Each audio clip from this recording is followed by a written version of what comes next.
This $6 billion formula is killing horror. So there's this guy who's produced over 150 horror movies since the year 2000. And how he did it was by coming up with a formula for making them that guarantees they'll be profitable even if everyone hates the movie. Other studios, of course, started to catch on, but they came a little late to the party, so he basically owns the horror genre at this point, and it's made him over $6 billion.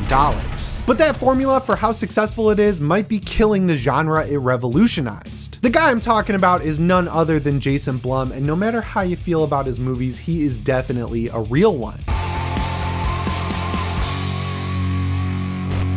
Before I jump into the insane story of Jason Blum, there are two versions of this video. YouTube is basically the MPAA to Friday the 13th in the 80s. They said, no, you can't show gore, you can't use music, you can't use any footage from these movies. So this version here on YouTube is that theatrical cut. The director's cut is over on my Patreon. It's available right now, but even if you don't want to give me just $4 a month, I post free content all the time because I want to grow the Patreon as well. It's linked in the description. I highly recommend following it. Jason Ferris Blum's story started in Los Angeles, but when he was 4 years old, his parents moved him over to New York City, and then they promptly got divorced. So he spent the weekdays with his mom and the weekends with his dad, a pretty typical arrangement. The artistic side of him comes from his mom, who was an art professor for pretty much the entire 60s and 70s. And the economic side of him comes from his dad, who rehabilitated a struggling art gallery, which he renamed to the Ferris Gallery. Thanks to his upbringing, he was always being exposed to both the creation and the business of art, so it basically created a person who's a perfect storm of art and economics. And his dad was really good at the economic side of art. I'll tell you a story real quick to paint a full picture. This gallery that he had wasn't doing so hot when he took it over, but the way he kind of shot it into the stratosphere was by putting on an exhibition for Andy Warhol, where he showed those famous 32 cans of Campbell's soup paintings. He ended up selling a couple of the paintings for $100 each, but then he had this nagging feeling that they shouldn't be separated, so he got the buyers to retract their purchases, and then he bought all of the paintings, all 32 of them, for $1,000 from Andy Warhol himself. Then he promptly sat on those paintings until 1996, when the New York Museum of Modern Art, or MoMA as it's called, I guess. I don't know if you say it MoMA or MOMA. Anyway, they bought the paintings off of him for $15 million. That is a pretty good return on investment if you ask me. So yeah, safe to say Jason Blum's dad had a knack for business, and he passed it on to his son. The Ferris Gallery is also important to Jason Blum's story because it provided him with his middle name, and Ferris in Latin translates to savage, and as you'll see throughout this video, he took that namesake to heart. When he was a kid, he was gravitating towards the artistic side of his family's yards because his parents were divorced and the fences between art and economics, so he decided to go to high school in Connecticut, where he tried to become a performer, but he realized pretty quickly he just wasn't cut out for stage. It's hard to tell from the many profiles about and interviews I read with Jason Blum, but it seems like that's about when he started to get the idea that instead of being in movies, he would just produce them. After he went to high school, he went to college, and that's where he met his first but not long-time collaborator, Noah Baumbach. They were fast friends, they stayed friends throughout college, so after they graduated, they moved to Chicago with one goal in mind: get a movie made. The plan was simple. Jason Blum would hit the streets selling cable subscriptions to pay their rent, while Baumbach spent his time writing the script for Kicking and Screaming. At first, it seemed like things were going perfectly, at least for trying to break into Hollywood. So when the script was done, they moved over to New York City, and Jason Blum once again hit the streets trying to sell the script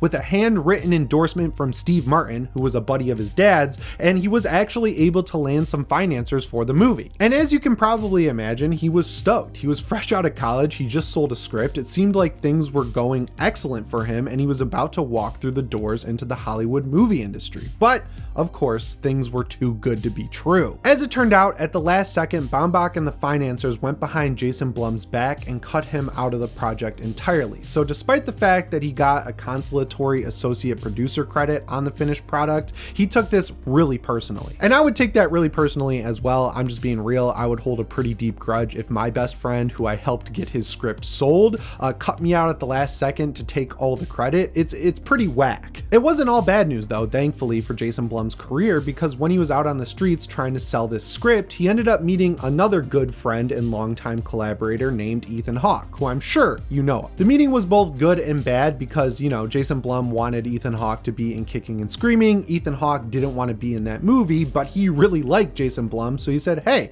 I've got a theater company that's not doing so great, why don't you come and run it? So that creates a parallel between Jason Blum's dad rehabilitating an art gallery and getting his career going, and then Jason Blum gets this theater company that's not doing so great. He felt like the only direction it could go was up, so he took the job. Because the theater wasn't doing so hot, they decided to run multiple shows at once because you could get a bigger audience that way to pay for tickets, but running multiple shows in one theater is really difficult. So Jason Blum kicked back and thought about a way to utilize the diehard theater goers who would show up to every showing of these plays. He presented it as a post-show party where you could pay a little extra money to get some snacks, some drinks, you could chat with the actors, the people producing the play, and then you could really get your hands dirty behind the scenes of stagecraft. And what he was actually doing was charging people extra to switch the set over for the next show, and I wouldn't really enjoy doing that if I'm being real, but it seems like the theater goers loved it because the theater was saved. So through this experience, Jason Blum learned how to make a theater successful through both hard work, which is important, but also through his namesake's business savagery. Once he got the theater up and running, he stayed at that job for a while, but of course he couldn't ignore that initial pull to work on movies, so he started applying for jobs in the industry, and he landed one buying movies for the distributor Miramax. Miramax is definitely a controversial name in the movie industry at this point because it was created by the Weinstein brothers, who one of them was the initial guy who kicked off the Me Too movement because of his insane actions. But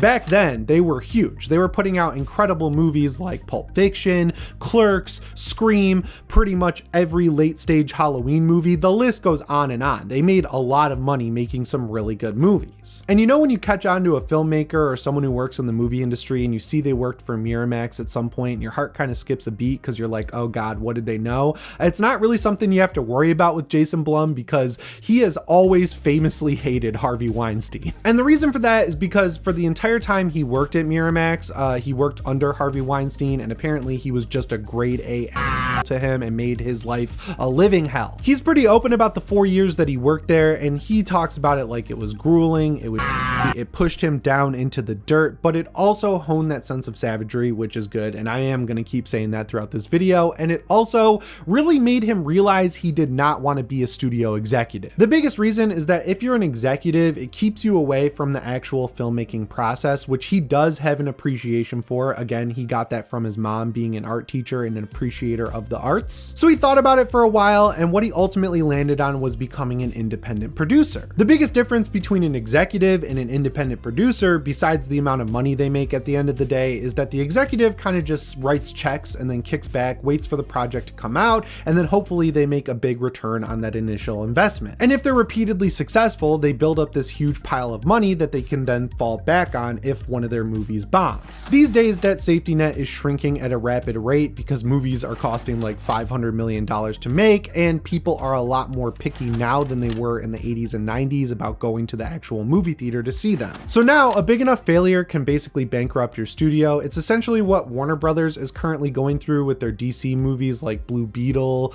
Shazam! Fury of the Gods, and most recently Joker 2. Keeping all that in mind, being an independent producer is a lot riskier of a job than being an executive because you're basically the middleman between the artist and the executive who's writing all the checks. So if you piss either side off too much or you have too many bombs under your belt, your reputation suffers and you stop getting work. But not really shockingly at all, Jason Blum knew he had it in him based on his experience selling movies and rehabilitating that theater, so he ignored all of his friends who were saying just work your way up at Miramax or look for a different job in the industry, and he just dove right in. And that about brings us right up until the year 2000 when Blumhouse was funded, but for the first like 9 years or so of its life, it didn't produce anything noteworthy. Like I haven't even heard of the first 5 movies that he put out under the Blumhouse label, but then in 2009, everything changed thanks to the release of Paranormal Activity. That point on Jason Blum's timeline of his life and career is where he finally became Jason Savage Blum. See, when Blum was working at Miramax, he ended up losing out on an opportunity that would have definitely changed his life and career path for the better, which was getting the distribution rights for the Blair Witch Project. I covered the Blair Witch Project in my last video, which you should definitely check out, and if you already did, you're probably sitting there saying, man, he dodged a bullet, But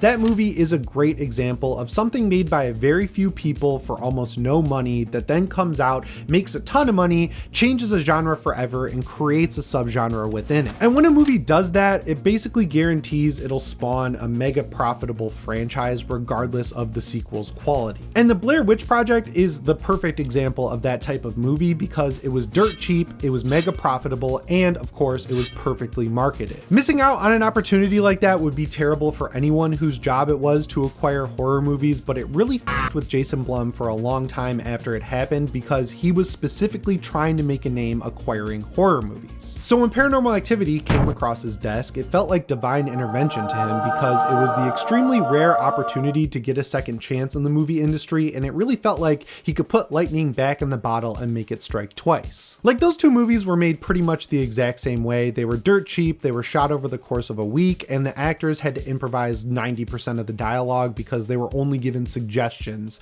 as to how they were feeling or what the actual scene they were filming was about. And I'm pretty sure they were both filmed chronologically as well. So when it came across his desk, he made a really smart move. He didn't take it to Harvey Weinstein, he stuck it in his back pocket because he was going to make a name for himself with Paranormal Activity. And this is where the two movies really diverge, because while the Blair Witch Project was an instant success, like they took it to Sundance and there was a bidding war over the distribution rights, Paranormal Activity, no one wanted to buy that movie. He shopped it around Hollywood for 2 years, meeting with a bunch of different studios until he landed at DreamWorks of all companies. So he ended up showing it to the executives there, who included Steven Spielberg, and they decided to buy it and remake it. Jason Blum was pissed, and rightfully so. There were two reasons for that. The first one being that the movie was good enough to stand on its own in his opinion, and second, if you remake the movie, that inflates the budget and kills the massive earning potential on how cheap it was to make in the first place. So when he signed the agreement to sell it to DreamWorks, he made sure there was a stipulation that before they remake it, they should do one test screening with a general audience. At first it seemed like that screening was a disaster because people were getting up and walking out, but when the executives went and talked to those people on their way out of the theater,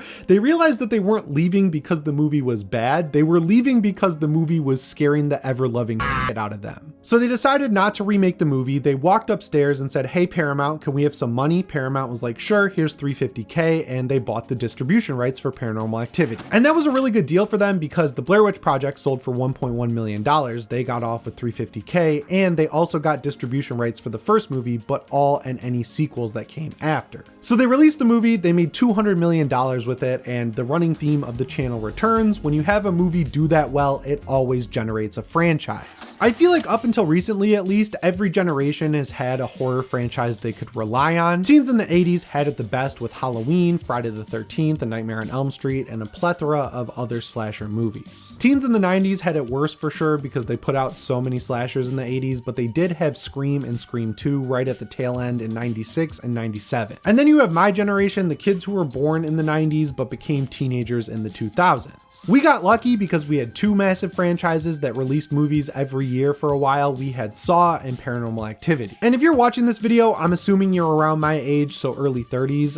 If you saw Paranormal Activity in the early 2000s, you probably got your parents to rent it from Blockbuster, you saw it at the movie theater, or like me and my friends, you torrented it. So chances are you probably saw at least one Paranormal Activity movie if you're around my age, but if you didn't, they're pretty solid. They all follow the exact same formula though. Essentially, there's this demon named Toby who's latched himself on to this typical American family. The movies all have a filming gimmick because they're found footage. So in one of them, the dad buys a VHS camera, and another, the house that the movie's filmed in has security cameras, and the cameras catch like Toby moving a chair at the beginning of the movie, and then the tension builds and builds and builds, and at the end of the movie, they introduce all the lore that you're actually there to see. And like most horror franchises, the first few are awesome, then they get a little messy towards the tail end, and then they peter out and stop making money, so they stop making them. The point is, Paranormal Activity was extremely important to Jason Blum's career because not only did it kickstart Blumhouse as a production studio, but it also provided the formula that Jason Blum rigidly adheres to when he produces a horror movie. The breakdown is extremely simple. Jason Blum goes to a distributor like Universal or Paramount and convinces them to give him either $5 million or $10 million to make a horror movie. Then he immediately takes $300,000 out of the budget and gives it to the director, which is a lot lower than I guess they traditionally make, but in return for that lower salary, they get a lot more creative control over the project, so it's a give and take situation. Then he takes out $65,000 for each of the movie's leads. Again, that's a lot less than they're probably used to getting for a movie, but there's incentive for everyone involved with the movie to do their best work, because if it's profitable, they all get a huge payout after the movie releases. So for pre-production, they follow those rules, and then when you get to production, there's a lot more rules you have to follow. First, the cast has to be kept extremely small, and extras are absolutely forbidden from having speaking lines on screen. That's because if you have a waiter come up and ask Elizabeth Moss what she wants to drink in The Invisible Man at the scene in the restaurant, then you have to pay that person $800, and when you only have around 9 million or even less to work with, every penny counts. The second rule is that CGI is kept to an absolute minimum. The first reason for that is because CGI is expensive. The second reason, though, is because Jason Blum apparently is the only producer in Hollywood who understands that the first thing horror fans will criticize is crappy visual effects in a horror movie, and practical effects just objectively look better 99% of the time. Like, say all you want about the Blumhouse Halloween trilogy, I will not deny that it's a huge mess by the time it's all said and done, but the unsung hero of that entire trilogy is Christopher Nelson. He handled all the practical kills, he designed the masks for the movie, so that Halloween Kills mask back there, it's a perfect replica of the one he designed. He actually made like 4 different masks for the trilogy, and all of them are the best in the entire franchise. Like, go back and watch any Halloween movie except for the first one and the Blumhouse trilogy, and you will see a dog mask. It's guaranteed. Anyway, the third rule is that there's no extended action sequences, and finally the fourth rule is that the movie should be kept in preferably one location, like a house, a farm, a barn, a warehouse, somewhere that's really cheap to film. There are a few exceptions to a few of the rules, like Halloween Kills, The Invisible Man, and Speak No Evil, but for the most part, when you're dealing with 150 movies, the vast majority of them follow all of these rules to an absolute T. To boil it all down, Jason Blum created a formula where he can release a movie, and even if critics and audiences do not like it, it doesn't really matter, because the movie will be profitable because it was so cheap to make, and Jason Blum will get paid at the end of the day. I know it sounds insane, so let's just walk through it. Head over to Wikipedia, go to the list of Blumhouse movies, and pick out like 5 of them. Then head over to Rotten Tomatoes, where you'll probably see less than 50% critic and audience score. Then head back to Wikipedia and see that it was made for probably less than $10 million, but managed to gross at least 50. You know what? Don't worry about doing it yourself. I got this. All right, let's start out with Ouija. It came out in 2014, and it's sitting at a 6% critic score and a 24% audience score. Next, let's head over to Wikipedia, scroll down to the budget section. Ouija was made for $5 million and pulled in $100 million? All right, that's a fluke. Let's check out The Gallows next. Rotten Tomatoes, 15% critic score, 22% audience score, budget $100,000, box office $43 million. Truth or Dare, 15% critic, 23% audience, budget $3.5 million, box office $95 million. Black Christmas from 2019 stands out to me because despite the fact that it's rocking an overly inflated audience and critic score, which are 31% and 41% respectively, the bad word of mouth on that movie definitely did its job, because on its $5 million budget, it only managed to pull in $19 million. So that's a bomb, right? Wrong. Big movies like Avengers need to make 3 to 3.5 times their budget to earn a profit. We all know this, but horror movies are different. They only need to earn 2 times their budget to be profitable. So even though Black Christmas only made $19 million, it still ended up profiting around $9 million, give or take some money that you have to put to the side for licensing the IP, but Black Christmas was languishing for a while, so I'm pretty sure they got that one for cheap. See what I mean? It doesn't even matter if you like Jason Blum's movies or not. His stuff is profitable 9 times out of 10, which is why you keep seeing so many Blumhouse movies. But before you grab your torch and pitchfork and head down to the Blumhouse office to do something crazy, I gotta tell you real quick that he is not getting anywhere near all that profit. We already covered that Blumhouse is a production company for hire, so they're not covering the budget in like 99% of the cases. It's the distributor who fronts all the cash, so Universal, Warner Brothers, or Paramount. So basically all the return goes to them and the movie theaters, and then Jason Blum gets a percentage of the movie's total profits. And on top of that, there is one more critical piece to his formula. Jason Blum isn't married to one specific distributor. He works with everyone, and when you're making movies for nothing, you can make a lot of movies, which is why there's over 150 movies on the Blumhouse Wikipedia page. But even someone with a formula as successful as Jason Blum's makes a misstep once in a while and hopefully gains some humility. And when it comes to what happened with The Exorcist Believer, it's nearly impossible to believe he didn't. The Exorcist is an existing IP, so Universal had to buy the rights to make a new movie in that franchise, and they went big. They spent over $400 million for the chance to make 3 Exorcist movies. It seemed like a medium risk bet for them at the time because the Halloween trilogy they made with Blumhouse grossed close to that in theaters, and 2 of those movies released during COVID. So naturally, they hired David Gordon Green, who directed all 3 of those successful Halloween movies, and they went into the Exorcist situation feeling very confident. But whereas Halloween 2018 was only made for $10 million, the cardinal rule of keeping a Blumhouse movie cheap was broken with The Exorcist Believer, which cost $30 million at the start. So unlike every other movie we've talked about so far, when Believer released, the audience decided that this was the one they weren't immune to the bad reviews on, and they finally decided to stay home. So even though $140 million worth of people turned up to see it, they still had that $400 million rights purchase, a bigger marketing budget, and a production budget that was 3 times their standard hanging over their head. But Jason Blum, for all the criticism I've already thrown at him and will continue to throw at him in this video,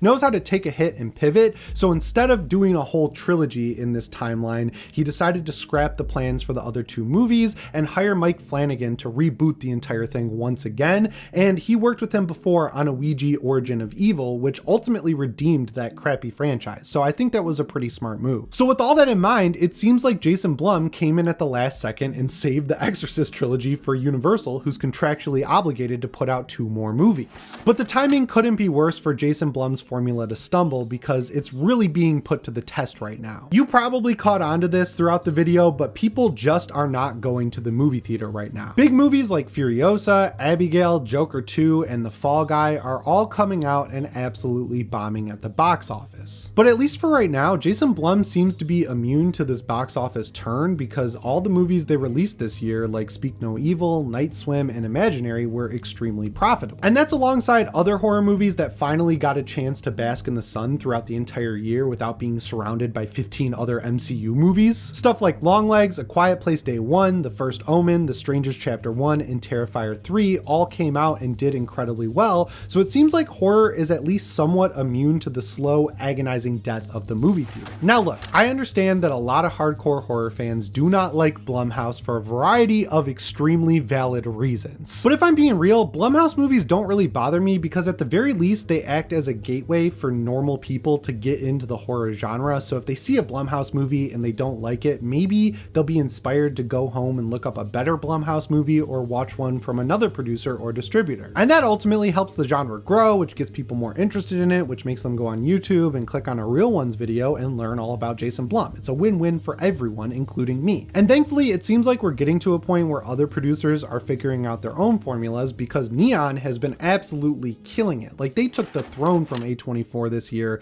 with their $100 million opening for Longlegs. But sticking with Blumhouse, I definitely see the allure of working with them for a director who's either new to the industry or has had a falling out with it, because you get that creative control, but that creative control seems like a double-edged sword because of all the rules you have to follow. They seem extremely limiting. Like, if you only have a few $1 million to work with, you can only use one location, you can't use extras, you can't have action scenes, you can't have complicated visual effects, the list goes on and on. I feel like that not only stops you from really having full creative control, but also makes your movie feel extremely similar to the last Blumhouse movie that came out like 2 months earlier. And I think I'm onto something there, because Jason Blum has said it himself. When he reaches out to directors to work with him, he hears no way more often than he hears yes. I'll put it in his words. The amount of people who have said no to things, that list is in the hundreds of thousands of people. And I believe him, because he puts out so many movies. I feel like this dude's job is to just get on the phone and call people and say, hey, you want to make a movie for $5 million? Let's do it. So if I had to boil all my criticism of Blumhouse down to one key point that they could actually learn from, I feel like those rules cause their movies to be forgettable, because they all end up feeling the same.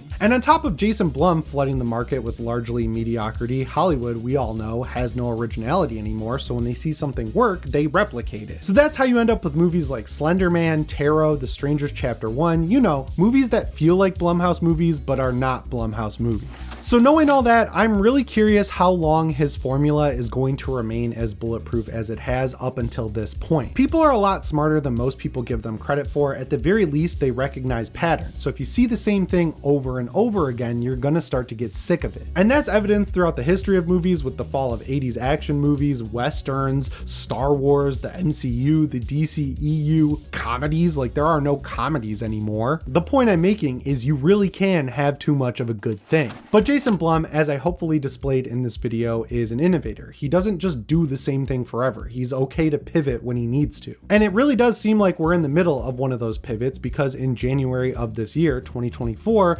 Blumhouse merged with Atomic Monster, which is James Wan's production company. If you don't know who James Wan is, you're probably not that big of a horror fan, because he's been right there competing with and sometimes even working with Jason Blum for years now. He's the guy who created the Saw franchise, the Insidious franchise, the Conjuring franchise, the list goes on, and every franchise he's worked on thus far has been insanely profitable. And you know, most of his movies, at least the ones he directs, are good movies in their own right. When it comes to modern horror movies, James Wan is the best of the best, so I'm really hoping that this new partnership results in a quality bump for the vast majority of Blumhouse's projects. But Blumhouse is very synonymous with me to Xbox, because for every good move they make, it seems like it also comes with an extremely bad one that might even be worse than the good move is positive. Like, I wrote this video for it to wrap up nicely, praising Jason Blum for teaming up with James Wan, who I absolutely love, and then a few weeks ago they announced they're partnering with Facebook, or Meta as they're called now, to use their generative AI model that's built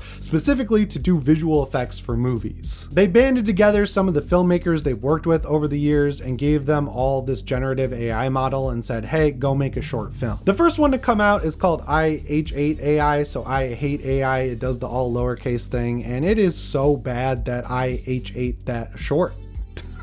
I hate it. I hate it. First of all, it's a glorified ad. It's built the same way as like one of those iPad commercials where a kid uses his iPad to find his lost puppy, and it's super heartwarming at the end. But this guy is going back and touching up movies he made as a kid with the generative AI model to have the point of dreaming bigger as a child, which would have somehow helped him become a better filmmaker faster. You guys know at this point, outside of touching up practical effects, I hate CGI in horror movies specifically, but I am not into the idea of the whole VFX industry losing their jobs. And midway through this glorified ad, the filmmaker uses the AI model to replace his brother in a skeleton costume with a creepy looking alien, and that got me really scared for makeup people and effects artists like Christopher Nelson, who I am a lifelong fan of at this point, which sucks. Thankfully, and I don't know how they didn't see this coming, the backlash from the film community, film Twitter, movie watchers, pretty much everyone unanimously was like, this sucks. So hopefully Blumhouse takes that feedback and doesn't use this generative AI model in their actual movies. But if it makes it cheaper at the end of the day, I bet they'll start using it in their movies. But with this channel, my goal is never to make a video where I just relentlessly shit on someone. So I'm gonna tell you about some really good Blumhouse movies, because they do have a lot of my all-time favorites. If you saw Halloween 2018, Split, Get Out, The Invisible Man, The Black Phone, or Happy Death Day, all of those were produced by Blumhouse too. So yeah, they have the capacity to make something good and original. And now I gotta kind of come at horror fans, because it gets a little tougher to criticize Blumhouse when there are examples of them stepping outside the mold, breaking their own rules, and making genuinely unique and interesting movies, and then no one turns up to see them at the movie theater. I just mentioned Happy Death Day. I saw that movie in theaters on October 13th, 2017, the day it came out, which later on became my wedding anniversary, which is pretty cool, and I absolutely loved it. Jessica Roth was excellent in the lead role as Tree. It handled the time travel aspects perfectly by keeping them simple, and something about the killer wearing a baby mask made them just creepy enough to work. So when the sequel, Happy Death Day 2U, was announced, I was naturally stoked, and I assumed everyone else who liked Happy Death Day would be too. And even though a lot of people turned up to see Happy Death Day in theaters and ended up liking it because it has a 67% audience score, which is very high for Blumhouse, nobody came and saw the sequel. It absolutely bombed. bomb. But Jason Blum likes to keep working with the same filmmakers, so he got another movie deal for the director Christopher Landon, who then made a very similar movie called Freaky, which was his take on Freaky Friday, where Catherine Newton switches bodies with Vince Vaughn, who's a serial killer, and she has to figure out how to switch back. I thought it was really good as well, but once again, no one went and saw that movie, even though it has multiple locations, a lot of action scenes, great practical effects, even some CGI touch-ups, and a big lead cast. So again, as much as horror fans love to rail on Blumhouse for doing the same thing over and over again, it seems like every time they go out of their way to break the mold and not follow their rules, they're punished for it. So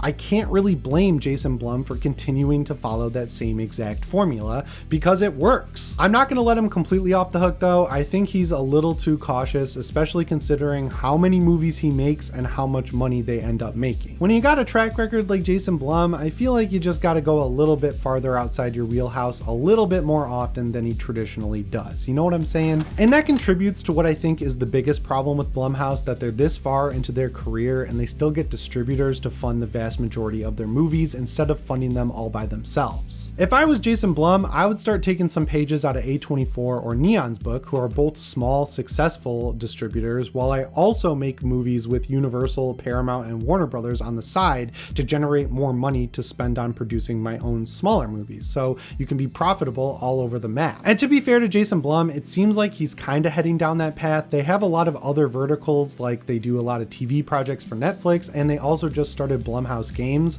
with a big chunk of the money that they've made off of their movies, and a lot of the games they're putting out seem really cool. And we haven't really seen them do anything with Atomic Monster because they merged at the beginning of this year, and movies generally take at least a couple of years to make, so there is hope that they will get better as time goes on. We might just be at the wrong time to talk about it, you know? When I started this channel, Jason Blum was one of the first people I put on the list to make a video about because by any metric, he's someone I, as a big horror fan, should probably hate. He commodified my favorite genre and boiled it down to a formula that can be used over and over again with seemingly no consequences, but I gotta be real, I kinda love him. For one thing, without Jason Blum, we probably wouldn't have gotten 2 more movies after Halloween 2018, and if we did, we definitely wouldn't have gotten great people working on them like Ryan Turek, Jason Blum's longtime VP, and Christopher Nelson, my all-time favorite makeup special effects guy. He also managed to bring Five Nights at Freddy's to the big screen, and while critics hated it, fans of the game absolutely loved it because he gave the script and animatronics the time and money they needed to flourish.